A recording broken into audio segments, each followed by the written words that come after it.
Hi, everyone. My name is Natalie Ledwell, and this is The Inspiration Show. Today on this show, my very good friend and special guest is going to be talking about flow, our energy flow, and how when we are in flow, we can really make everything in our life so much easier for ourselves. But before I introduce my special guest today, I just want to remind you that once the show is finished, if you click the link below this video, you can download the ebook version of my best-selling book, Never in Your Wildest Dreams. But wait until after the show to do that. So please help me introduce my very good friend, Tristan Truscott. How are you, Tristan? Good morning, sweet, beautiful Natalie. Love being Darling, it's always great chatting to you, and I'm really glad that we get to share our conversation today. Absolutely. About flow. Now, you are somewhat of an expert. Because you are what we call a Qi Gong master. So why don't we start a little bit with your story and your background and how and why you got into doing this type of work? Because I know everything about how to not be in flow. You've experienced the contrast, is that what you're saying? I know contrast like my own bestest friend. We're besties. And contrast, as you and I teach so often, is such a beautiful thing to level us up. But sometimes the contrast gets so freaking gnarly that you're like, wait a minute, I didn't sign up for that level of contrast. But as they say, suffering is grace in disguise, but it certainly doesn't feel like it when you're in the middle of it. In the past, I've shared on the inspiration story, but it's been a while about my back injury. And it's really what set me deeply on this path of studying Qi Gong, flow and being in alignment. And I thought that I was, I've been a martial artist since I was a young boy. I've been a surfer. I've been all about natural living.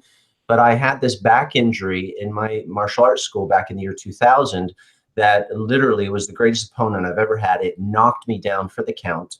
I couldn't get back up. They carried me out of my martial arts school that night. And for the next 5 years, my wife, Sabrina, and I went on this incredible, crazy healing journey. It was scary because I wasn't able to walk properly for most of that time. Eventually, after all the natural healing remedies and therapies I tried weren't working because there was a component missing, which we can talk about as we go. But I had this surgery in Beverly Hills, a $90,000 surgery.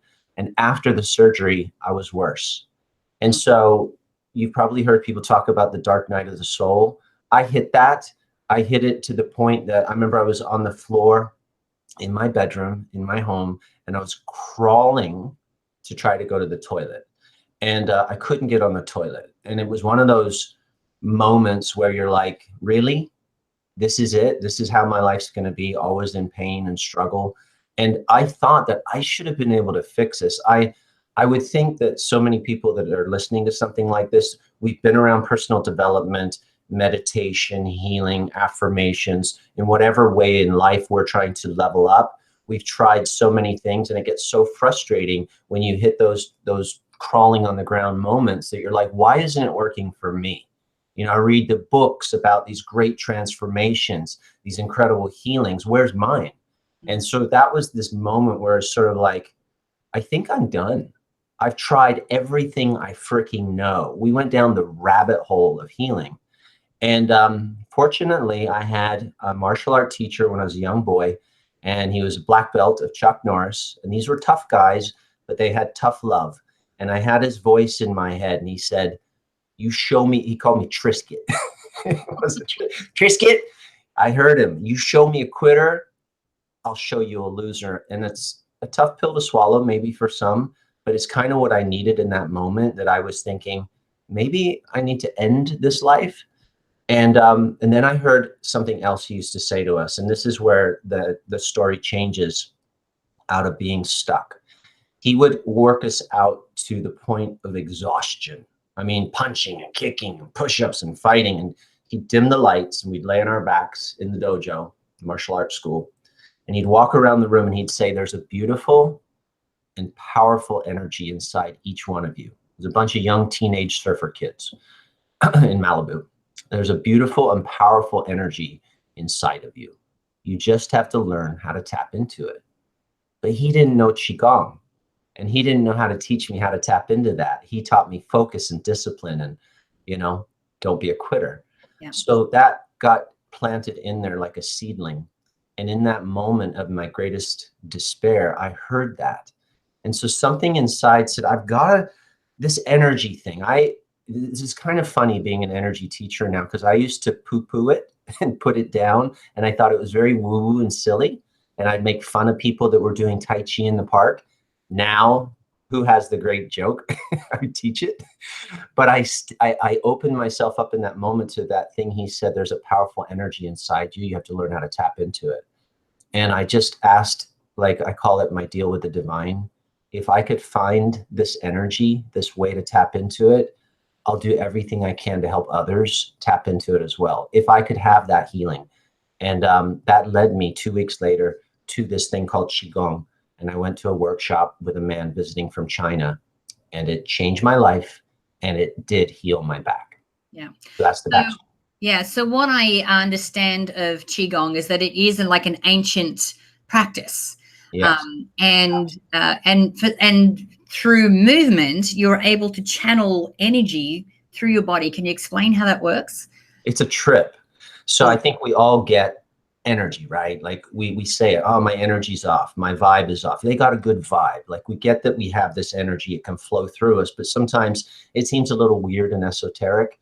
I mean, Qigong's like 5,000 to 6,000 years old. It was practiced by like shamans that were doing these natural dances, and they were following the movements they saw in nature, like a flowing river or a beautiful bird, flying. And so they tried to emulate these dance-like moving meditations. And what they found was there's these channels and centers in the body that can be opened up.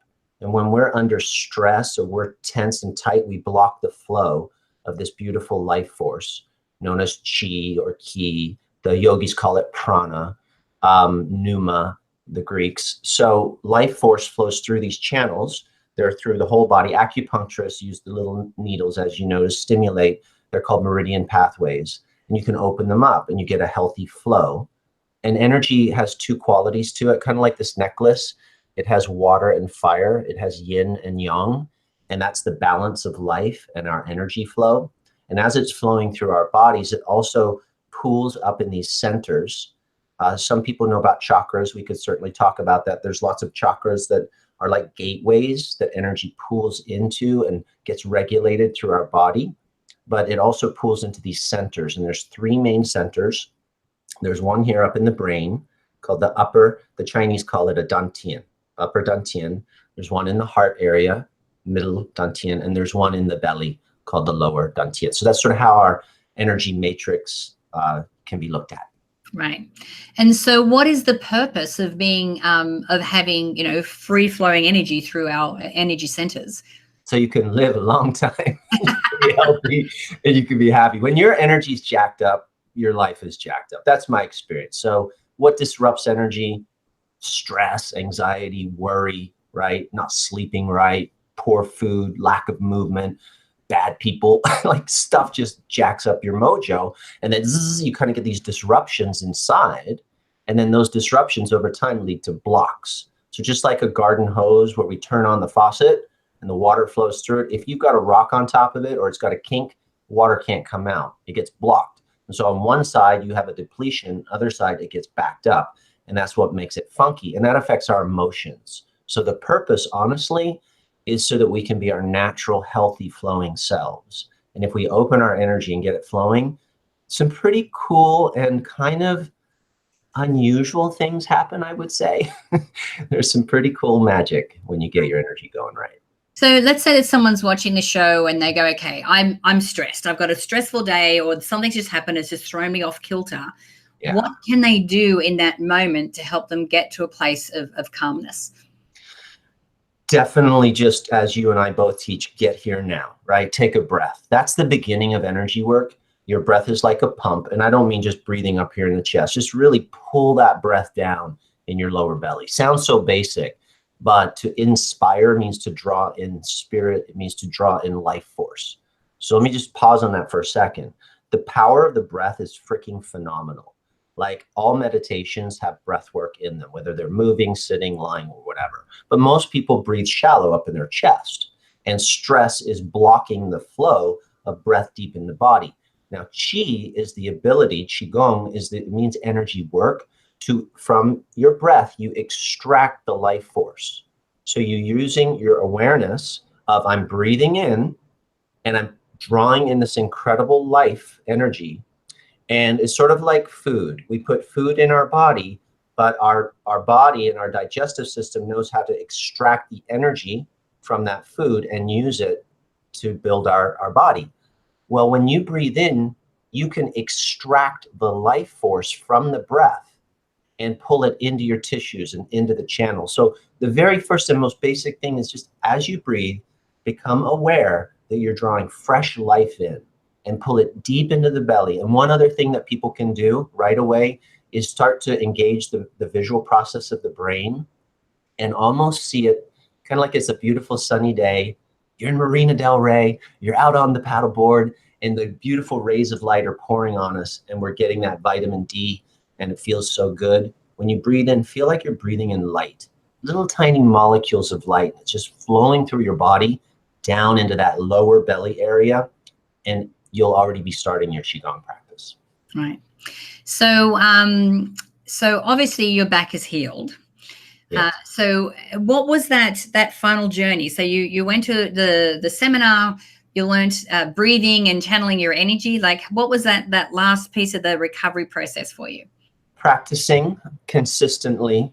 I got coached by this teacher visiting from China. I asked for private lessons. So I think that was a big piece, is not just watching a bunch of YouTube clips. You know, I went to the source of somebody who had learned the real process. Yeah. Then I practiced consistently, sort of like your cell phone. If you don't plug it in consistently, you run out of juice. Same thing with Qi energy. If you keep practicing on a regular basis, it's cumulative and it builds to a threshold point that whatever needs you have, it may not be physical healing. You may need to be getting some clarity in your life. If you practice consistently, what happens is the energy flows beautifully, the disruptions get realigned, and you go back to that natural intuition that we all were born with. When we listen to little children, as you know, they're so freaking wise. They say things as they have this access. So we get access back to what we need and how to use it. So basically what I would do is I would practice. And then when I was done, I would just lay. This is before Sabrina and I got married. We were more than friends though. And I was at her home. She had a little dance studio in her home. And I would go there to practice. Then I would go and lay on her bed and just kind of chillax. And I remember one day laying on the bed, and I honestly, it was just in my heart. I was grateful that I'd found a practice. I was grateful that I was practicing. And I had this feeling like everything was going to be okay, even though there was still pain. And something inside kind of gave me an idea. And I feel like it's what my karate teacher was trying to tell me was going to happen for me. There's a beautiful energy inside you. You just need to learn how to tap into it. I think what happened was I tapped into my heart. And I feel at this point in my life that the heart has an intelligence of its own, like a knowing, and it can guide us. People always say, follow your heart, trust your heart. I was listening to my heart. And it said to visualize those little golden neural peptides almost. I'd seen a movie called What the Bleep, and they showed that visually, to allow energy to flow through from my brain, from the top of my head, all the way through my body. And my back, where it had the surgery and the shots and everything on this side down towards my spine, it had been like this tight knot for close to 5 years, and my leg was completely numb. It's why I couldn't walk properly. Well, it went like this. I felt it open. And I felt all that energy flow through my body and tingle. It went all the way to the bottom of my foot. And I just started to sob like a baby because I knew I tapped the beautiful, powerful energy my teacher was telling me was available. And when that happened, within 2 months, Natalie, I was back in the dojo teaching. And it had been years. And that was the missing link for me. Trust the heart and do the work. Right. And, you know, obviously we're talking about your health. This applies to any area of your life, right? We are made of energy. We're energetic beings. I think the disruptions show up in our lives in the way that we need the lessons. again, they don't feel like lessons in the moment, but for other people, it's a block in abundance and feeling and allowing that beautiful energy of abundance. I think of it as abundance consciousness, that we have everything we need, that we just need to give ourselves permission. Maybe for someone else, it's a relationship where they're feeling the disconnect. Maybe they need to move on and do their own thing, and they need to build that confidence within themselves that they already have everything that they need and they're worthy of love for no reason at all. And they don't need to be in a needy relationship. And when that happens, the relationship that they didn't need drops away, or it becomes beautiful. You certainly can speak to that. So yes, whatever we're needing, I think energy can bring us to the solution. Wonderful. For sure. So if people wanted to reach out to you or work with you, Tristan, and get more information on this, what's the best way for them to do that? Meditate and channel. And they can click a link. Can we give them a link? You know what? Look, I've been talking about Qi Gong and I've been talking about energy, and that's great. And I hope that it truly has inspired someone to investigate this. But the best thing for me to do is to give you something that you can practice. So there's this beautiful, beautiful technique. It's called Heaven and Earth Unite. And I kind of talked about it a little bit today, where you bring the brain and the body and the breath all into oneness. Well, I put together a little training routine. We call it flip into flow. So if you're flipping out, just flip into flow. It takes like 10 minutes. And I'd like to give that to everybody to practice. Wonderful. Well, if you are watching the show, if you click either on the link below this video or the banner to the side there, it'll go directly through to Tristan's website. So where you can, grab that beautiful gift. And Tristan, thank you for joining me today and sharing your wisdom. You are one of my most Zen friends. And, and even just in this conversation, I'm calming down. I've had a little bit of a stressful morning, and it's just already I'm feeling great. So thanks again for your help. Talk about Zen. You are one of my beautiful abundance consciousness friends. And I saw Natalie recently, and we had a sweet hug, and little Bella, I'm sure you've met Bella, was there. And I just feel so much love from you, Natalie. The work that you're doing and this inspiration is seriously powerful. I went through and watched some of the inspiration shows just to kind of get into flow, and just the work that's coming through is incredible. So thank you for having me in your life. Thank you. So guys, I encourage you, if you're watching this show, please help us spread the word. And you can do that by clicking the Facebook and the Twitter share buttons on this page. Don't forget to click the link below or the banner to the side to take advantage of Tristan's amazing gift. And after all of that's over, click the link below that so you can download the ebook version of my book, best-selling book, Never in Your Wildest Dreams.